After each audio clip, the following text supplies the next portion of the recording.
pagi di sebuah kota yang sedang berkembang selalu punya ceritanya sendiri. Namun bagi saya, Riyandi, pagi ini bukan sekadar rutinitas. Di meja kerja jati saya, tumpukan berkas tender proyek senilai 2 miliar menjadi taruhan harga diri perusahaan. 2 bulan lalu, seorang wanita masuk ke ruangan ini. Vinka, dia bukan sekadar sekretaris baru dengan senyum yang sopan. Mencatat setiap detail, menyaring informasi, dan yang paling krusial, dia menemukan celah data yang tidak dilihat tim lain.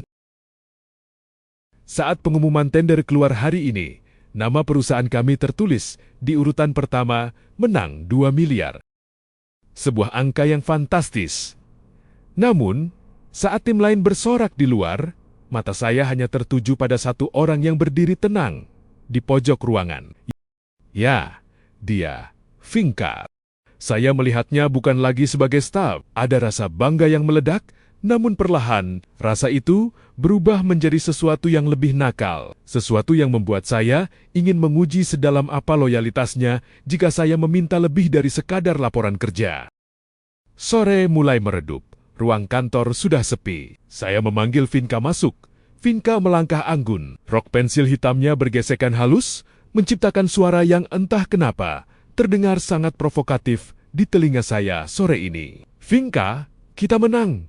Dan itu karena kamu, ucap saya sambil bersandar di kursi kebesaran. Dia tersenyum kecil. Itu memang sudah tugas saya, Pak Riyandi.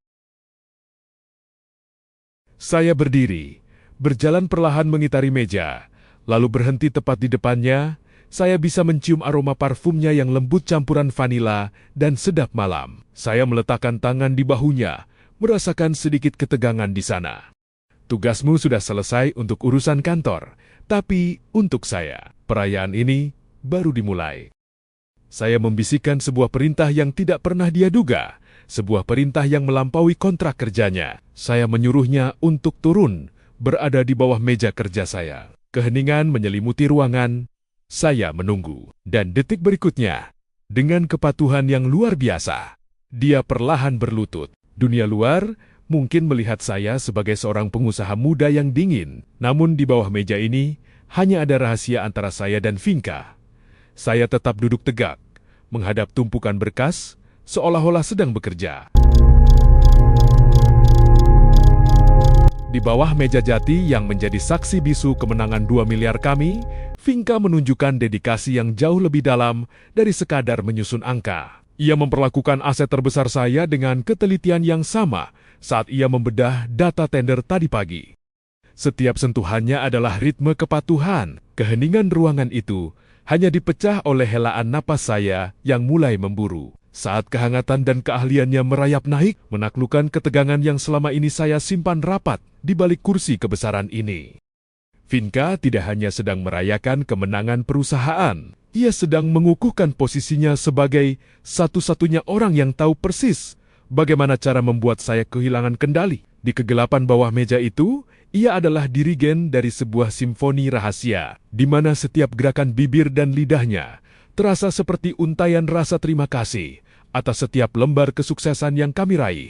Rahang saya mengeras, jemari saya mencengkeram tepian meja hingga memutih. Di sana, di titik puncak yang paling sunyi, Vinka membawa saya pada sebuah kepuasan mutlak yang tidak akan pernah tercatat dalam laporan tahunan perusahaan. Setelah beberapa saat, sambil mengusap kepala Vinka dengan lembut, saya kembali berbisik di telinganya. Kamu benar-benar tahu cara merayakan kemenangan ini, Vinka.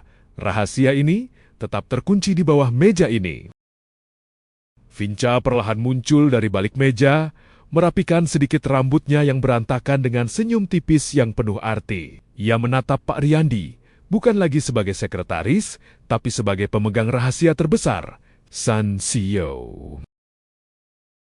Keheningan malam itu perlahan pecah, bukan oleh suara penyesalan, melainkan oleh bisikan strategi. Sambil merapikan helai rambutnya yang masih sedikit berantakan, Vinka menatap Pak Riyandi dengan ketajaman yang hanya dimiliki oleh seorang tangan kanan kepercayaan. Suaranya tidak lagi bergetar seperti saat ia berada di bawah meja tadi. Dengan nada yang dingin namun penuh pengabdian, Vinka mengingatkan bahwa lusa Pak Riyandi harus ke Jakarta untuk penandatanganan MOU dan pertemuan dengan vendor besar. Kontrak kerjasama itu akhirnya ditandatangani di sebuah ruang pertemuan di hotel berbintang yang menghadap langsung ke kerlap-kerlip lampu kota Jakarta yang megah. Pak Riyandi dan Vinka dengan senyum kemenangan yang tak bisa disembunyikan duduk bersama para eksekutif dari perusahaan pemilik pekerjaan yang tampak sangat puas dengan kesepakatan yang baru saja dicapai. Dan mereka pun bersulang untuk kerjasama ini. Lantai 24. Lift berdenting halus, kami berdiri di koridor hotel yang sunyi dengan karpet tebal yang meredam langkah kaki. Saya memegang 2 kartu kunci di tangan kanan, Vinka berdiri di samping saya, rapi dengan blazer kerjanya, menunggu saya menyerahkan haknya untuk istirahat. Namun, setelah tiba di depan pintu kamar Vinka, saya menahan dia untuk tidak masuk ke dalam kamarnya. Vinka, kamu ikut saya ke kamar 2401 ya? Gumam saya di telinganya. Ada jeda 1 detik. Vinka menatap saya, matanya mencari kepastian di balik wajah kaku saya. Dia tidak bertanya, hanya mengangguk kecil. Baik, Pak Riyandi. Di dalam kamar mewah itu, suasana berubah drastis. Saya tidak membuang waktu. Kemenangan 2 miliar itu memicu adrenalin yang menuntut pelampiasan. Saya memerintahkannya untuk melepaskan seluruh atribut profesionalnya. Di bawah lampu kristal yang berpijar redup, pertempuran malam itu dimulai. Malam itu, saya bermain dengan ego seorang penakluk. Di balik pintu kamar 2401, profesionalisme yang kami bangun berhari-hari kini luruh begitu saja. Saya menuntut kepatuhan mutlak dan Vinka memberikannya tanpa suara. Di atas keheningan malam, ia membiarkan saya mengambil kendali penuh. Melayani setiap ambisi saya seolah itu adalah tugas terakhir yang harus ia selesaikan. Ia tetaplah sekretaris saya yang paling setia, bahkan saat batas antara perintah dan gairah sudah tak lagi terlihat. Hanya 15 menit. Singkat, padat, dan egois. Begitu saya mencapai puncak dan memuntahkan seluruh beban di dalam dirinya, saya langsung terkulai. Kelelahan yang luar biasa dari perjalanan dan negosiasi tender itu menyergap saya. Saya terlelap dalam hitungan detik, meninggalkan Vinka yang masih berjaga di samping saya. Hening malam di kamar mewah itu terasa begitu menyesakkan bagi Vinka. Di sampingnya, saya yang sudah terlelap, napasnya teratur dan tenang di bawah selimut tebal, seolah tanpa beban setelah meluaskan seluruh dominasinya. Vinka bergeser ke ujung kasur, memeluk bantal erat erat seakan mencari kehangatan yang baru saja hilang. Ada rasa hampa yang mengganjal di dadanya, bukan karena kelelahan fisik, melainkan karena perasaan yang tidak tuntas. Saya, dengan segala otoritas, telah mengambil segalanya, namun lupa menyisakan ruang bagi Vinka untuk ikut merasakan puncak yang sama. Dalam cahaya lampu yang remang, Vinka menatap kosong ke arah jendela yang menampilkan gemerlap kota, mencoba mencari sisa-sisa gairah yang seharusnya ia rasakan. Di dalam benaknya, ia sangat mendamba, bisa ikut melambung, merasakan sensasi terbang yang sama hebatnya dengan kepuasan yang baru saja saya nikmati. Namun, harapannya hancur berkeping-keping.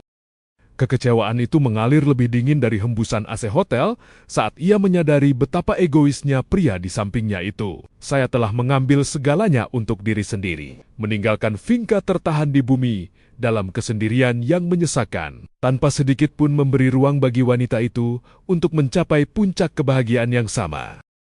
Cahaya matahari pagi mulai menembus gorden tipis, menyiramkan warna keemasan di atas ranjang mewah yang berantakan. Saya tersentak pelan, mata perlahan terbuka, merasakan kehangatan bantal dan sisa kenyamanan malam tadi. Namun, saya tidak menemukan Vinka di samping. Wanita itu tidak lagi meringkuk dingin di ujung kasur. Ia telah bangun.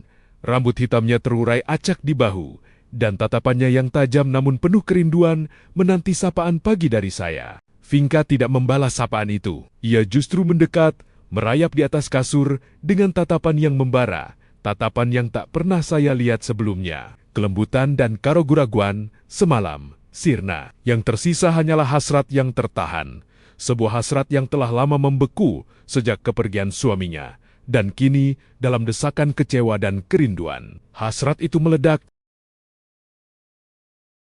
Bapak tidur terlalu cepat semalam.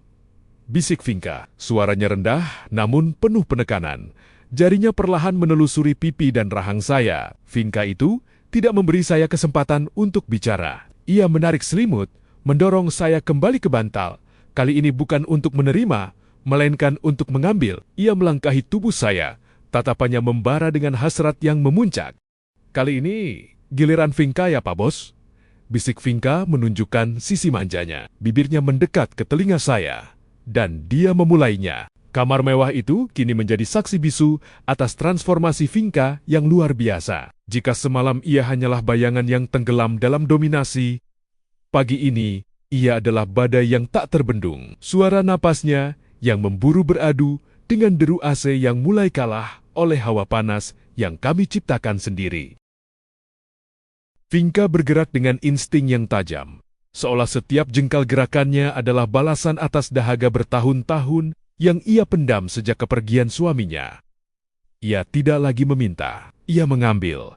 Ia tidak lagi menunggu, ia memimpin. Jemarinya mencengkeram bahu saya dengan kuat, memastikan saya tetap terjaga dan menyaksikan sendiri bagaimana wanita yang dianggap pasif itu kini justru menguasai keadaan. Saya yang awalnya terkejut, kini hanya bisa terperangah. Ketahanan saya, yang biasanya kokoh, perlahan mulai goyah di bawah kendali Vinka yang meledak-ledak. Saya melihat sisi lain dari Vinka, sisi yang liar, penuh tuntutan, dan tak kenal ampun. Vinka tidak membiarkan saya memegang kendali sedikit pun. Setiap kali saya mencoba membalas, Vinka justru semakin menekan, memaksa saya untuk mengikuti ritme gila yang ia ciptakan. Tanpa disadari, dan bahkan hampir tak disadari oleh Vinka sendiri dalam kegilaan itu. Gelombang nikmat itu datang, tidak hanya sekali, di tengah badai yang ia ciptakan sendiri saat ia masih terus memacu ritme dengan dominasi yang membara. Vinka telah lebih dulu tersentak oleh ledakan kesempurnaan pertamanya. Tubuhnya bergetar hebat, namun ia menolak untuk berhenti. Ia terus bergerak, menyerap setiap inci energi dari tubuh saya yang mulai kewalahan. Hasrat yang tertimbun bertahun-tahun itu rupanya terlalu besar untuk tuntas hanya dalam satu letupan. Hanya berselang beberapa saat matahari semakin terik menyentuh kaca jendela, Vinka kembali merasakan sensasi panas yang menjalar dari ujung kaki hingga ke puncak kepalanya. Ledakan kesempurnaan keduanya menyusul dengan lebih intens, lebih dalam, hingga membuatnya harus menggigit bibir bawahnya sendiri untuk menahan pekikan yang hampir pecah. Berulang-ulang dia menekan tubuhnya ke bawah, sambil memejamkan mata, seperti sedang merasakan nikmatnya tumpahan jiwa yang selama ini tertampung banyak dalam kendi candunya. Vinka akhirnya merosot jatuh ke dada saya, napasnya tersengal-sengal dengan keringat yang bercucuran, merasakan kepuasan batin yang begitu paripurna, hingga tubuhnya terasa ringan, seolah beban dunianya telah luruh sepenuhnya. Saya bisa merasakan detak jantung Vinka yang masih berpacu kencang, sebuah simfoni dari kepuasan yang baru saja ia dapati kembali dalam hidupnya. Melihat Vinka yang tak berdaya dalam kepuasan, ego lelaki saya kembali bangkit dengan kencang. Saya tidak ingin cerita pagi ini berakhir hanya dengan menjadi penonton kesuksesan Vinka. Darah saya kembali berdesir panas. Saya menolak untuk dianggap sebagai pria separuh baya yang sudah habis setelah satu ronda gila. "Kamu pikir aku sudah selesai, Vinka?" bisik saya parau, tepat di telinga wanita yang masih mencoba mengatur napas itu. Dengan sisa tenaga yang ada, saya mencengkeram lembut pinggang Vinka, memutar posisinya, hingga kini saya kembali berada di atas, mengunci tatapan Vinka yang tampak terkejut sekaligus pasrah. Permainan pun berubah arah. Saya mulai memimpin kembali dengan tempo yang lebih terkendali, namun penuh penekanan. Saya harus menunjukkan bahwa saya masih memegang kendali penuh atas navigasi hasrat ini. Saya ingin membuktikan bahwa pengalamannya bukan sekadar angka, melainkan senjata untuk mencapai puncaknya sendiri, sekaligus membawa Vinka sekali lagi ke ambang batas. Di dalam kamar itu, suhu justru semakin memuncak saat saya mengerahkan seluruh kemampuan untuk mencari puncak yang saya idamkan, membuktikan bahwa singa tua ini masih memiliki taring yang sangat tajam. Suasana kamar hotel yang tadinya penuh badai hasrat perlahan-lahan mereda menjadi keheningan yang sangat damai di bawah siraman cahaya matahari Jakarta yang kini telah sepenuhnya masuk melalui celah gorden. Vinka dan saya terbaring saling mengunci dalam pelukan hangat. Suara napas kami yang tersengal-sengal perlahan mulai berirama, sinkron dengan detak jantung yang berangsur normal. Tidak ada lagi dominasi, tidak ada lagi tuntutan, yang tersisa hanyalah dua jiwa yang merasa utuh. Vinka menyandarkan kepalanya di dada bidang saya yang masih terasa hangat dan sedikit berkeringat. Saya membelai lembut rambut Vinka yang masih berantakan. Sebuah gestur perlindungan yang tulus. Kadang, perjalanan ini terasa jauh lebih ringan kalau kita nggak jalan sendirian. Saya sadar, setiap cerita yang saya bagikan di sini tumbuh karena dukungan kalian. Jadi, sebelum kita lanjut ke bagian selanjutnya, bolehkah saya minta satu hal? Tekan tombol subscribe di bawah. Mari kita jadikan channel ini tempat kita tumbuh bersama, langkah demi langkah. Terima kasih untuk paginya, Vinka. Saya berucap pelan sambil mengecup puncak kepala Vinka. Vinka hanya tersenyum simpul, memejamkan mata sejenak sambil menikmati perasaan terbang yang masih menyisakan getaran halus di tubuhnya. Kemarau yang sudah bertahun-tahun itu benar-benar telah sirna, digantikan oleh kepuasan yang paripurna. Setelah merasa tenaga kami pulih, saya dan Vinka bangkit dengan sisa-sisa kelelahan yang nikmat melangkah menuju kamar mandi mewah, membiarkan aliran air hangat membersihkan sisa perjuangan pagi itu dan menyegarkan raga kami berdua. Saya melihat langkah Vinka sangat ringan dan percaya diri saat kami menuju restoran. Seorang sekretaris yang baru bergabung di perusahaan saya dan memberikan dampak bisnis dan semangat yang luar biasa. Profesionalitas dan tanggung jawabnya sangat terasa dan bisa menempatkan diri dengan berbagai suasana. Di meja sarapan, di tengah aroma kopi yang harum dan suasana hotel yang nyaman, saya sangat menikmati perjalanan dinas luar kota saya kali ini. Mungkin karena ada Vinka kali ini yang bisa menyelesaikan semua keperluan bisnis yang saya butuhkan dan seluruh kepuasan liar yang saya inginkan.